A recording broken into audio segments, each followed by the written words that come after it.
Halo Sobat ASN, perkenalkan nama saya Zudegio Pratama. Saya peserta Latsar Angkatan 17 dari kelompok 2. Dan saya ditempatkan di kantor pencarian dan pertolongan kelas B Mentawai. Pada kegiatan Latsar saya di minggu ketiga ini, saya masuk ke agenda 3, yaitu kami belajar tentang bagaimana manajemen ASN dan Smart ASN dengan pengampu Bapak Satrio. Sebelum kami belajar, kami tadi juga memperkenalkan diri bersama-sama dengan Bapak Satrio, yang mana kami dari kelompok 2 ada berjumlah seluruhnya 19 orang. Dan juga kami tergabung di 2 kantor pencarian dan pertolongan, yaitu kami dari kantor pencarian dan pertolongan Mentawai ada 12 orang, dan teman-teman dari kantor pencarian dan pertolongan Natuna itu ada 7 orang. Nah, sebelum kami belajar dengan Bapak Satrio, kami memperkenalkan diri, bagaimana Bapak tersebut juga memperkenalkan diri, bagaimana jenjang karirnya mulai dari Basarnas.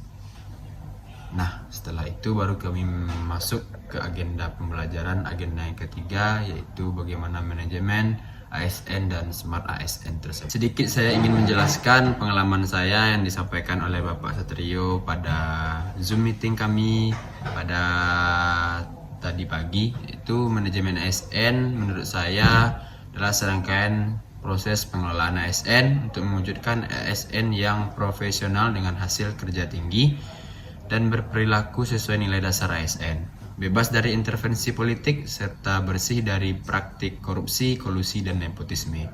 Yang mana kami di ASN memang mungkin rentan dan sangat memungkinkan terjadi hal KKN tersebut, tetapi kami berkomitmen dan berjanji pada diri sendiri terkhususnya, yaitu untuk tidak melakukan tindakan KKN tersebut. Selanjutnya kami juga belajar tentang bagaimana manajemen ASN tersebut, yang mana manajemen ASN minimal terdiri dari yang pertama perencanaan kebutuhan, pengadaan, penguatan budaya kerja dan citra institusi, pengelolaan kinerja, pengembangan talenta dan karir, pengembangan kompetensi, pemberian penghargaan dan pengakuan, serta pemberhentian. Nah, bagaimana kita menjadi seorang Smart ASN yang Smart Governance? Yang dijelaskan oleh Bapak Satrio tadi, yaitu bagaimana kita itu memahami dan terus belajar tentang literasi digital dan masyarakat digital sekarang ini. Yang mana kita harus dituntut untuk terus belajar sebuah pengetahuan dan kecakapan untuk menggunakan media digitalisasi, termasuk alat-alat komunikasi yang modern atau jaringan internet dalam menemukan, mengerjakan, mengevaluasi, menggunakan informasi, membuat informasi, dan memanfaatkannya secara bijak, cerdas, cermat, tepat, dan tentunya patuh hukum dan aturan dalam rangka membina komunikasi dan interaksi positif dalam kehidupan kita sehari-hari. Begitulah literasi digital yang kita artikan sebagai kita harus bijak, harus bagaimana baik menggunakan sosial media, apalagi sebagai seorang ASN.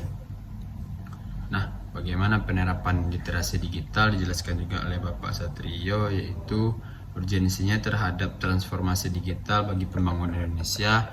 Kita tentu dalam beberapa tahun kebelakangan ini kita sangat merasakan bagaimana digitalisasi, bagaimana transportasi media sekarang yang sangat pesat berkembang, dan kita sebagai seorang ASN harus menyesuaikan dan harus mengikuti perkembangan zaman digitalisasi tersebut. Yang mana seorang ASN kita harus menyesuaikan diri dan bisa untuk belajar dan meningkatkan kompetensi diri, khususnya seorang ASN di digital literasi tersebut. Nah, yang terakhir yang saya rasakan bahwasanya kita seorang ASN kita harus mampu mengendalikan diri, bersosial media, berkomentar, dan mampu menjadi leader di media sosial tersebut.